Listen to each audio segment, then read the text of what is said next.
नमस्कार मंडळी, श्री स्वामी समर्थ। आपल्या हिंदू धर्मामध्ये अमावस्या तिथीला विशेष महत्त्व असून अमावस्या तिथी ही पूर्वजांना समर्पित आहे। त्याचबरोबर या दिवशी माता लक्ष्मीची पूजा सेवा केल्यानं माता लक्ष्मीचा देखील आशीर्वाद आपल्याला आपल्या कुटुंबाला लाभतो। या अमावस्येच्या दिवशी पितरांच्या आत्म्यांच्या शांतीसाठी विशेष पूजा दान केलं जातं। असं म्हणतात की या दिवशी पूर्वज आपले पृथ्वीवर येतात आणि त्यांच्या वंशजांना आशीर्वाद देतात।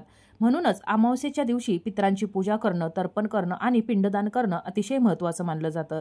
या दिवशी पितरांच्या शांतीसाठी काही उपाय केल्यानं घरात सुख शांती कायम टिकून राहते।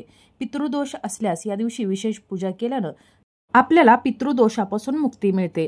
त्याचबरोबर या अमावस्या तिथीला काही जर विशिष्ट उपाय सेवा जर केले आणि जर आपल्याला जर इतर काही अडचणी असतील, म्हणजेच मुलांच्या शिक्षणामध्ये, नोकरीमध्ये, व्यवसायामध्ये जर काही अडचणी येत असतील किंवा घरामध्ये सतत किरकिर होत असेल, घरामध्ये आलेला पैसा कोणत्या ना कोणत्या मार्गाने घराबाहेर जात असेल किंवा एखाद्यानं जर करणी बाधा केली असेल, ग्रहदोष असतील, वास्तुदोष असतील किंवा घरामध्ये जर सतत कोणी ना कोणी आजारी पडत असेल, मुलांची चिडचिड होत असेल, पती पत्नीमध्ये जर सतत वादविवाद कलह होत असेल, तर मग तुम्ही जर या अमावस्या तिथीला जर काही विशिष्ट उपाय केले तर या विशिष्ट तिथीचे तुम्हाला आणि तुमच्या कुटुंबाला नक्कीच फायदे मिळणार आहेत आणि त्याबरोबर माता लक्ष्मीचा देखील आशीर्वाद प्राप्त होणार आहे।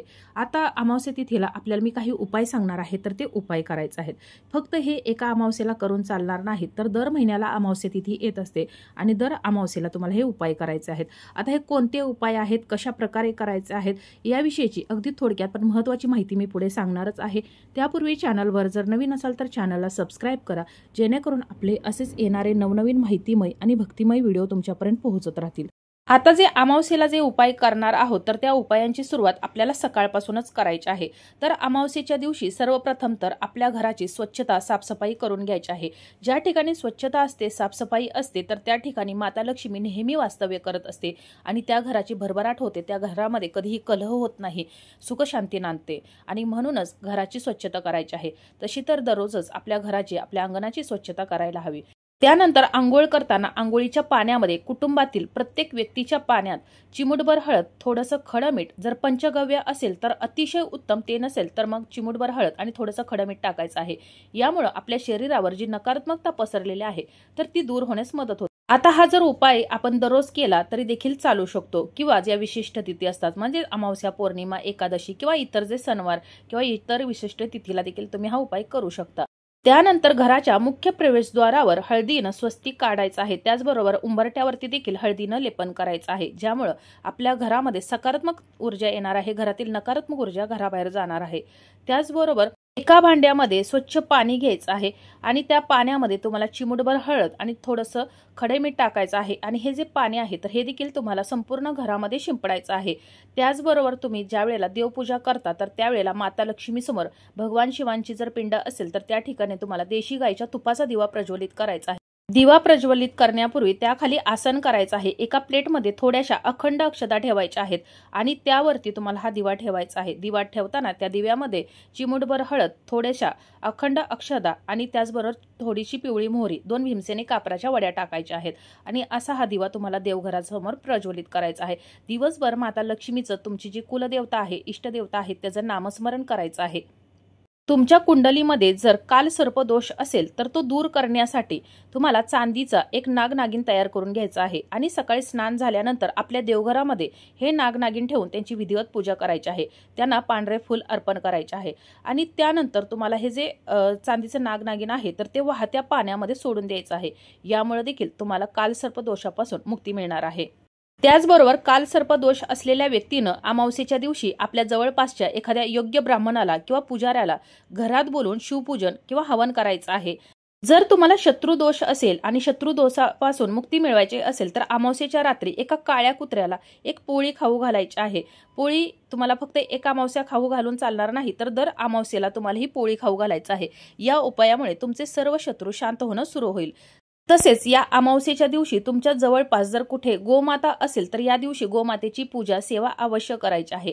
गोमातेला हिरवा चारा, त्याचबरोबर एक चपाती, त्यावरती एक गुळाचा खडा आणि मुठभर चण्याची डाळ ठेवून ही जी चपाती आहे तर ती गोमातेला खाऊ घालायची आहे। खाऊ घालत असताना शक्यतो आपल्या तळहातावरती ठेवून ही पोळी खाऊ घालायची आहे, जेणेकरून जर गोमातेनं आपल्या हाताला जर स्पर्श केला तर आपल्याकडून कळत नकळत ज्या काही चुका झालेल्या असतील तर त्या देखील दूर होण्यास मदत होणार आहे। गोमातेची विधिवत पूजा करायची आहे, हळद कुंकू लावायचे आहे, तिचे चरण धुवायचे आहेत, तिला 11 प्रदक्षिणा घालायच्या आहेत। गोमातेमध्ये 33 कोटी देवी देवता वास करत असतात आणि म्हणूनच तुम्हाला या अमावस्या तिथीला गोमातेची सेवा पूजा करायची आहे। आता मी तुम्हाला जे उपाय सांगत आहे तर ते फक्त एका अमावस्येला करून चालणार नाही, तर तुम्हाला दर अमावस्येलाही उपाय करायचे आहेत।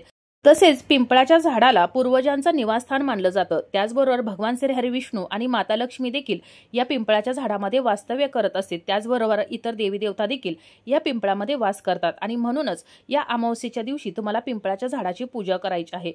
आपल्या पितृदोषापासून मुक्ती मिळवण्यासाठी आणि आपल्या घराची भरभराट सुख समृद्धी होण्यासाठी तुम्हाला या पिंपळाच्या झाडाच्या मुळाशी मोहरीच्या तेलाचा दिवा प्रज्वलित करायचा आहे। त्यापूर्वी पिंपळाच्या झाडाला जल अर्पण करायचं आहे। हे जल अर्पण करताना या पाण्यामध्ये देखील चिमूटभर हळद टाकायची आहे। त्याचबरोबर पांढऱ्या रंगाची फुलं टाकायची आहेत किंवा तुम्ही पिवळ्या रंगाची फुलं टाकू शकता आणि त्यानंतर यातील थोडंसं पाणी वाचवून आपल्या घरी घेऊन यायचं आहे आणि हे पाणी तुमच्या संपूर्ण घरामध्ये शिंपडायचं आहे। त्यानंतर या पिंपळाच्या झाडाखाली बसून भगवान श्री हरी विष्णूंचं, माता लक्ष्मीचं, तुमच्या कुलदेवतेचं, आपल्या पूर्वजांचं नामस्मरण करायचं आहे। जी काही विघ्न संकट आहेत, बाधा आहेत तर ती दूर करण्यासाठी प्रार्थना करायची आहे। यामुळे आपले पित्र शांत होतात। त्याचबरोबर भगवान श्री हरी विष्णूंचा आणि माता लक्ष्मीचा देखील आपल्याला आशीर्वाद प्राप्त होतो। त्याचबरोबर या दिवशी काळे जे तीळ असतात तर ते दान केलं तरी देखील आपल्या पितरांना शांती मिळते। त्याचबरोबर आपल्या जवळपास जे गरीब आहेत तर त्यांना अन्नदान करावं, यामुळे देखील आपल्याला पुण्य प्राप्त होतं। त्याचबरोबर तुमच्या घरामध्ये कोणती यंत्र असतील, वाहन असेल किंवा तुमच्या घरावरून किंवा तुमचा ज्या ठिकाणी व्यवसाय असेल तर त्या ठिकाणी आपल्याला एक नारळ घ्यायचा आहे आणि हा नारळ आपल्याला त्या ठिकाणाहून म्हणजे घरावरून किंवा यंत्रावरून, वाहनावरून जर व्यवसाय असेल तर त्या व्यवसायाच्या ठिकाणी 7 वेळा तो उतरवायचा आहे आणि हा नारळ फोडून टाकायचा आहे। जर या दिवशी म्हणजेच अमावस्ये दिवशी जर सोमवार येत असेल तर तो नारळ फोडायचा नाही, तर वाहत्या पाण्यामध्ये सोडायचा आहे। त्याचबरोबर आपल्या घराच्या सुरक्षितेसाठी म्हणजेच घरामध्ये कोणतेही विघ्न संकट येऊ नये, नकारात्मकता दूर व्हावी यासाठी अमावस्येच्या दिवशी तिन्ही सांजेच्या वेळेला आपल्या उजव्या हातामध्ये पिवळ्या रंगाची मोहरी घ्यायची आहे। जर तुमच्याकडे पिवळ्या रंगाची नसेल तर मग तुम्ही काळी घेऊ शकता। यामध्ये तुम्ही थोडीशी हळद टाकायची आहे, परंतु असे जे उपाय करतो तर त्यासाठी आपल्याला पिवळी मोहरीच घ्यायची आहे। पिवळी मोहरी उपाय करण्यासाठी अत्यंत प्रभावी असते आणि ही मोहरी घेऊन आपल्याला देवघरासमोर बसायचं आहे।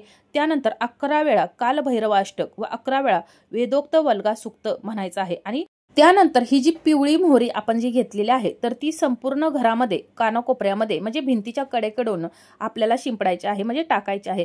जेणेकरून आपल्या घरावरती जर एखाद्यानं करणी बाधा केली असेल, भानामती केली असेल किंवा इतर कोणती बाधा झाली असेल तर त्यापासून आपल्याला संरक्षण मिळतं आणि ती जी बाधा केलेली आहे तर ती दूर होते।